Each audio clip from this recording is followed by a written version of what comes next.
Hello and welcome to the Aura Podcast with your girl, Kubi Springer. Today, I am so delighted to bring you the head of editorial content for Condé Nast Traveler Middle East. Selina and I sat down and she gave me the insights into what does it look like to work for one of the most iconic media houses in the world.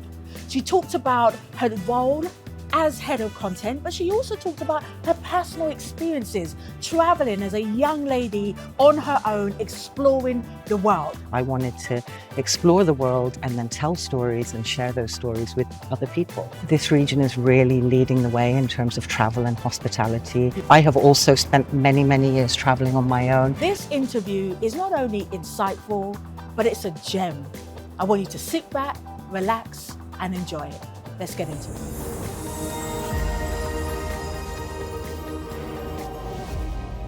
Today, I am sitting down with the head of editorial content for Condé Nast Traveler, Selina. Welcome. Thank you for having me. I'm delighted to be here. Thank you for coming. The planes have decided to come out today as well. I know.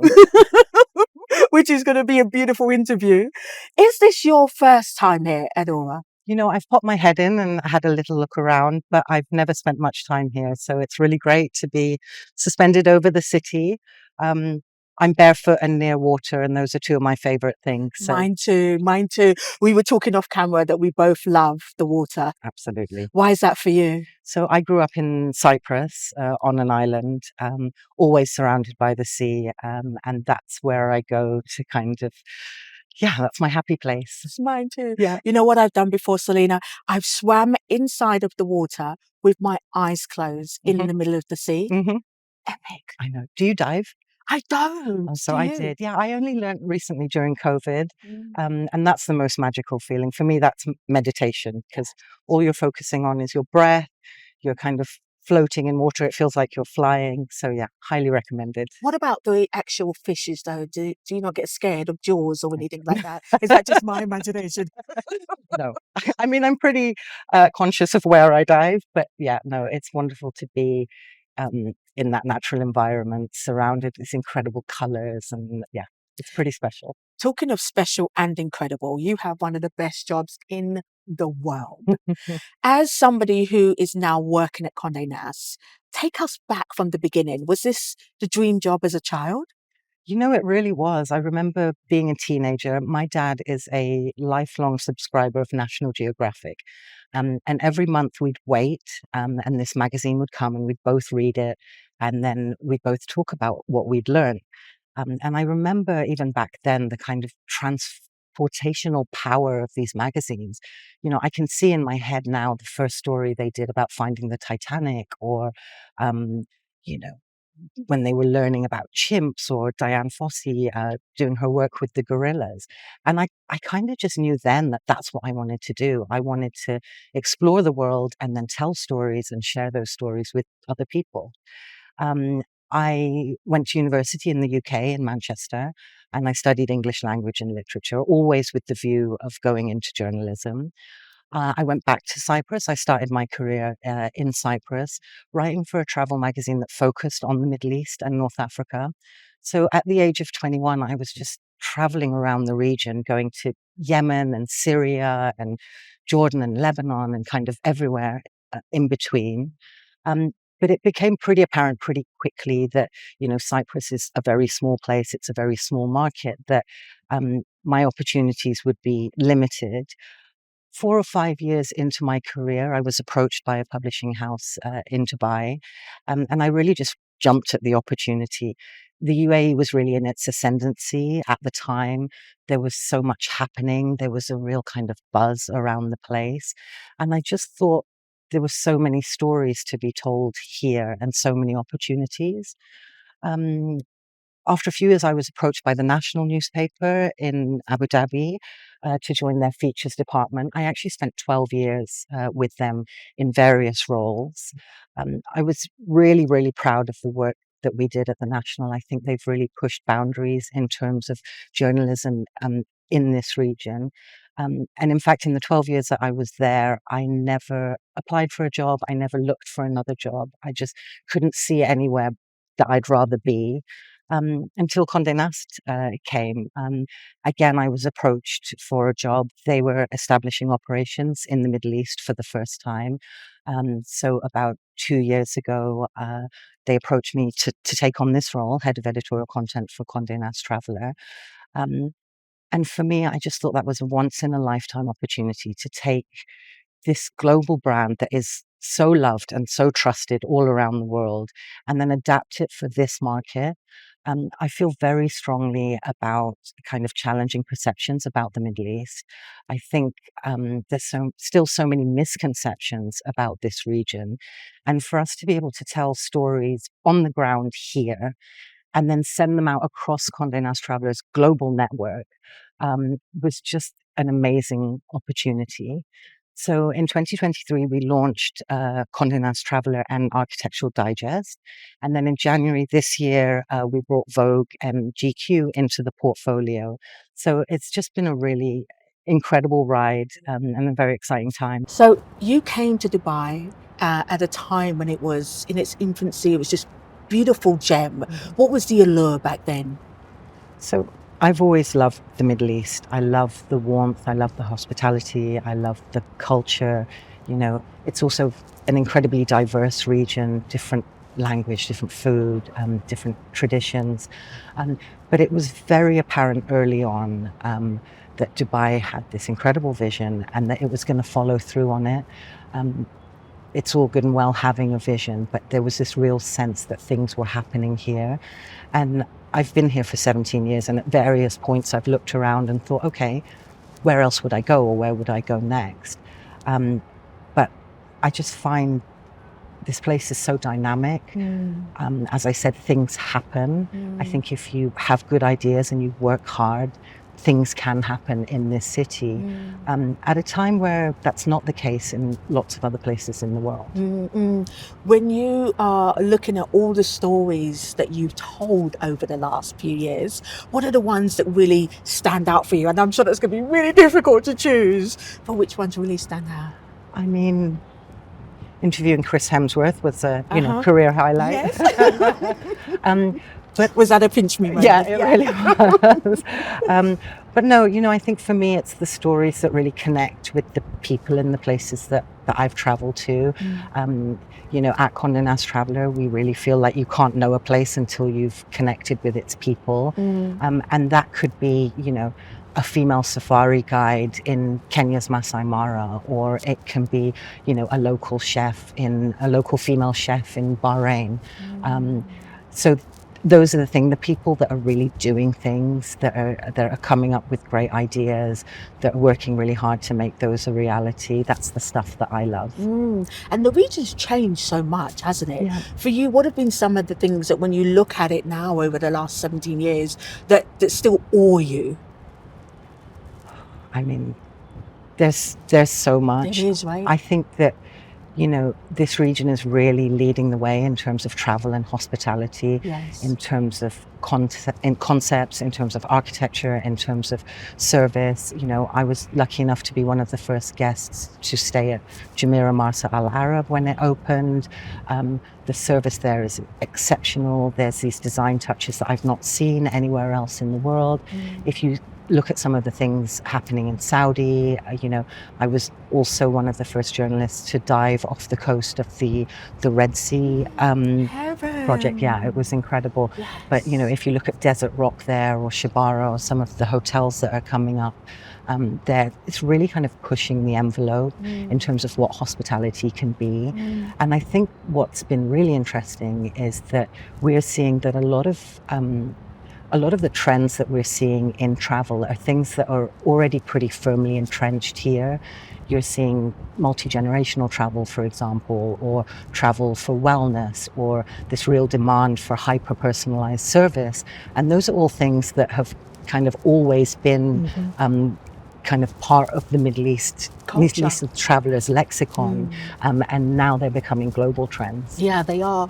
I went for the first time to Ulula because I'm only 3 years in the region. I went to Ulula, and I just thought, when I looked at the Elephant Rock, I thought it encompassed for me this region. And what I mean by that is something that is so precious, that has a feeling of God or the universe, whatever name you choose, hand on it. Because how do you get a rock that is made and it's an elephant? I mean, I was just in awe, Absolutely. It's so beautiful. And I think, there's so much in this region that hasn't been discovered yet, or certainly hasn't been shared with the rest of the world.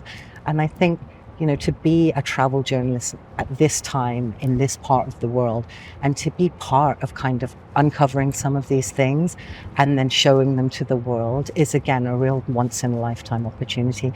And that's how I felt kind of most of the time that I've been here, kind of watching things happen, watching history, I guess, unfold, and then having the opportunity to chronicle that. It's a journalist's dream, basically. It is, and it's so interesting because there's a perception externally about the Middle East. I came here and Selina, I'm a single mom. I was going through a divorce at the time. I came with my daughter, and everybody in my family, my friends, they were all like, what are you doing? Why are you there? Come back to England. Don't do that. And actually, I have found in my time here, and I'm sure you feel this, a sense of pride when people actually come and they see that, Dubai isn't just Dubai bling. I mean, you can get all the bling, but you've got, Ras Al Khaimah and the mountains, and you've got Abu Dhabi, and let's not mention outside of the UAE. No, it's a real pride moment, right? Yeah, and I think we feel so strongly about that at Condé Nast Traveller Middle East. We're very aware, and I'm the same. I have friends and family in the UK, and they'll say things, and I'll just, I'll be really taken aback that that's still what they think after all this time. So we really think that it's kind of our sole focus is to paint a different picture of this region, and to kind of share that with the world. And when you talk about misconceptions, there's so many different layers to that. So let's start with the fact that everyone thinks it's just desert, and so we're very careful to be like, no, there's mountains and there's snow and there's incredible marine environments and beautiful coastline. Dubai, of course, everyone, the thing I hear most is it's artificial or it's superficial.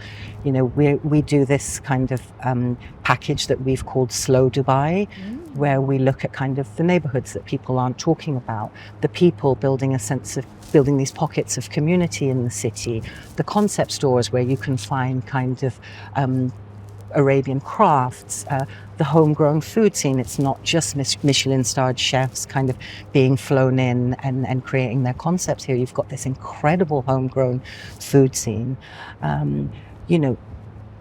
Women, there's a huge perception about women in the Middle East, and as a woman who from a very young age has traveled widely across the region, I feel very strongly about kind of this message of how safe I feel. For me, that's one of the reasons I'm still here. Absolutely. That I always feel safe. I'm not looking over my shoulder. I'm not worried. We're doing a special package on solo travel because there's so many incredible women that have traveled across this region on their own, and again just been wowed by the hospitality and the warmth that they find across the region. Yeah, it's interesting you pick that up, because not only do I feel safe, I also feel empowered in this region, which again is something that's not a story that's told outside. We're both women in business, so let's talk about that. For you as a woman in business, do you feel a sense of responsibility to ensure that the next generation of women get to see that actually there is no glass ceiling, that actually you can go wherever you want to go? Yeah. What does that look like for you? No, absolutely. And look, I will say that I have been very privileged in that I have, never felt that my gender has impacted my kind of career opportunities. I recognize that that's not the case for a lot of women. But I do, going back to this idea of me being 21 years old, traveling around the world, I was meeting with ministers of tourism, the heads of airlines, hoteliers, and I was never made to feel like I didn't have a seat at the table. I always felt extremely comfortable, extremely confident, that I deserved to be there, and that's the thing that I think people don't understand about this part of the world. Beyond that, you know, I think it's so important to support younger women, a younger generation of journalists coming through. I have an incredible team, actually an all-female team. You know, women from their early 20s to their 50s. This incredible group of women that are creative, conscientious, committed, all brilliant in their own way. And I'm so humbled really daily by the way they step up and support each other and support me. And I think it's really important to foster that kind of approach. I've had a lot of women in my career that have been mentors and have really helped me and shown me the way. And I think kind of creating opportunities for other women, sharing information, helping when you can, leading with empathy. I think these are all really important things, and we do have a responsibility. We do. It makes me giggle sometimes that now these are buzzwords in some of our biggest business journals around the world. And I'm like, well, that's just called being a woman. Yeah. It's just what we do. Or being a good person. Or being really, a good person. Thank you for correcting me, because you're absolutely right. My dad is that.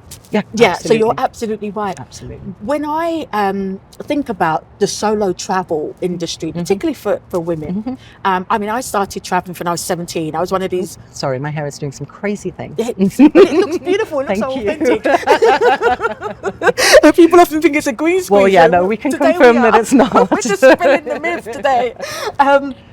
I started travel from 17. I left home, a bright-eyed British girl, and decided to go to America.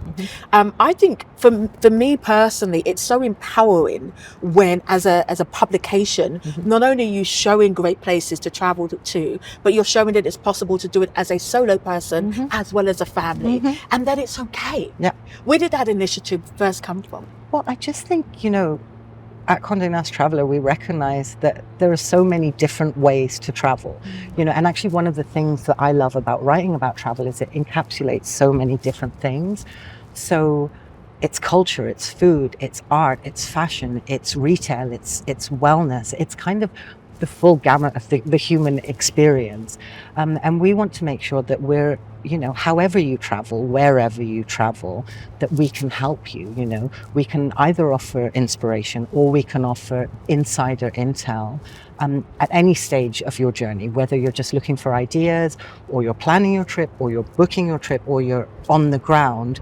We want to be there kind of as a companion for you.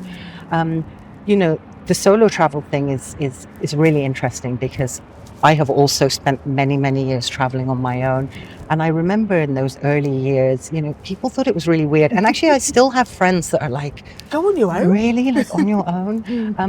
And I love it. You know, I love being able to kind of dictate what my schedule looks like and being able to, you know, do whatever I want to do. But I similarly absolutely love traveling with my girlfriends or traveling with my brother and his family. And, you know, there's not one way to travel.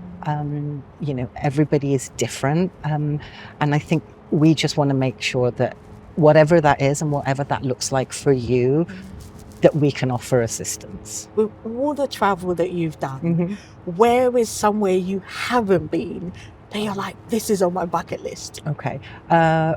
Rwanda, I want to go trekking with the gorillas. That's very high on my bucket list. So I love, so my mum is... I just need to pause. So, yeah. Trekking with the gorillas. Yeah, I know. Epic. Yeah. So I love to, when I travel, I love to be in nature. Kind of being on safari is my dream. As we said, being in the water, diving. I've climbed Kilimanjaro. These are all the things that kind of nourish my soul. Don't get me wrong, I love a little city break, but if I had a choice, I'd be out in the wilderness. My mum is of Indian origin, but she was born and brought up in Kenya. So I have a very close kind of connection to East Africa, and I've spent a lot of time there. Really? Yeah, Kubi There we go. Oh, Malika. So you know the song? Yes. Yeah. My granny used to sing it to Oh, me as it's a a child. beautiful song. Yeah, it got a lot of airplay in my house when I was growing up. So Angel, right? Yes, and now my daughter's called Angel. Yeah, I love yeah. that. That's brilliant. Sorry, I digress. No, not at all. So kind of East Africa is the place that I keep going back to. I feel a very strong connection. I'd love to go to Namibia as well. That's very high on my bucket list. Yeah. But I mean, anywhere and everywhere. I wouldn't say no to going anywhere. What are your thoughts about the kind of outer space travel? Is that something for you that you feel you'd want to do? Doesn't appeal to me. I think there's still plenty on this this planet planet, that I haven't seen. Yeah. So yeah, not necessarily. Not Yeah. I mean, who knows? Fair dues. A lot is happening with Condé Nast in the region. Yes. Anna Wintour was recently here, and that was, for me, I keep saying to people, Selina, this is the epicenter. As a branding person, I see the brands coming in. We're now seeing the key people of influence really taking notice of this region. Yeah. Can you tell us what's happening at Condé Nast? Yeah, well, I think the fact that Condé Nast is here, that Condé Nast has recognized how much potential there is in this region is really exciting for the industry and the region as a whole. We kicked off the year with Condé Nast Travelers' first global gold list party, held against the backdrop of the Burj Al Arab, which is celebrating 25 years. To have Anna Wintour here and also our chief executive, Roger Lynch, really reiterated the commitment that the company has to this region. And I think, as I say, I think the entire industry and the entire region should take pride in that because you're absolutely correct. This is the epicenter of so much right now, of travel, of luxury, of retail, of development, and us being here with these really 4 flagship brands. So you have Condé Nast Traveler, you have Architectural Digest, you have GQ, you have Vogue. These are, like almost seminal kind of media brands globally. To have them here and the capacity that we have to tell stories, to be plugged into the Condé Nast global network. So Traveller, for example, there are now 8 editions around the world. So, from the UK, the US, all the way across to India and China. And we're sharing content all the time. So, for our stories written here on the ground by people that understand the nuances of this region to be sent out across that global network, it just creates so much opportunity. So yeah, it's really exciting. So much exposure Exactly. to the real culture and the real people here. I have a global role, and I don't know about you, but I love the interconnectivity of the global minds is what I often say. My self in the capacity that I work, it's so good to know I can pick up the phone to somebody in Shanghai and say, hey, I've got this challenge, or I'm thinking about doing this. What do you think? Is the network now like that for you all? It really is, and that was the part of the appeal for me taking on this role. Condé Nast has some of the world's best editors and journalists, and to be able to be working with them and learning from them and working with them, collaborating on, we have some incredible global tent poles, our hot list, our gold list, our Reader's Choice Awards. We have a franchise called Best Places to Go, to kind of work with these truly incredible minds all around the world, and to support them and to feel supported by them is, it's a real pivotal career moment for me. So one of the things I found really beautiful, I have had the honour of delivering keynotes for Condé Nast in the UK for British Vogue. Amazing. Just highlight of my speaking career. And when I went into the offices, I was beautifully surprised how much the GQ team and the British Vogue team, whilst they obviously had their different sections, there was a lot of collaboration in terms of discussions that were happening, and all the teams were in my session. Is that the same here as well? Yeah, I think probably more so here, because what's been really interesting about this experience is we are part of this huge global network, right? You know, a global media powerhouse. But in the Middle East, we're also essentially a startup. So I was employee number 3 at Condé Nast Middle East. Wow. At the time, you know, we didn't even have an office, to be honest. The operational frameworks were not in place. Myself and my digital editor, Sophie Prideaux, we basically launched a website from my kitchen table with a lot of global support. Now we have beautiful offices in D3 that we moved to in the beginning of the year. But, you know, I think there's this real feeling that we're all in it together and we're all building something together. And so, as I said, AD and Condé Nast Traveller launched about a year and a half ago. Really, you know, kind of laying down the foundations and kind of tweaking things and working out, you know, what do we take from that global framework? What do we have to introduce here to make it relevant and kind of resonate with our market? The teams at GQ and Vogue have now joined us, but there's definitely this sense that we're all kind of in the trenches, building something together, and that's part of what makes it so exciting. It's actually. so exciting. Oh, I love your job.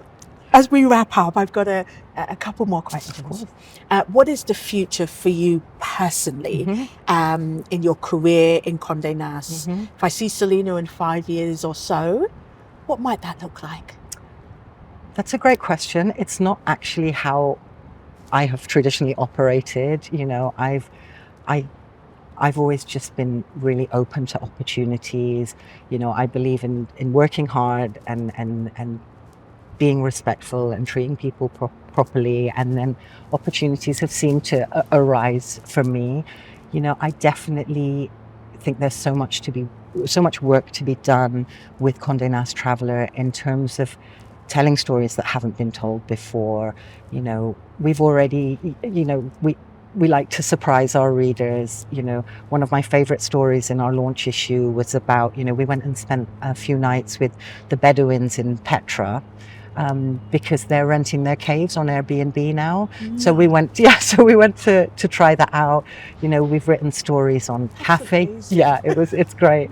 You know, cafe culture in Baghdad. We've written stories about female camel jockeys in the UAE, you know, and I think, you know, I could probably spend the next 5 years kind of ferreting out these stories and discovering all these kind of incredible things that are happening in this region. You know, we definitely want to grow our audience. We definitely want to make sure that we're serving our audience. We're very mindful. We might be part of a global network, but, you know, we are a Middle East publication. We're serving a Middle Eastern audience.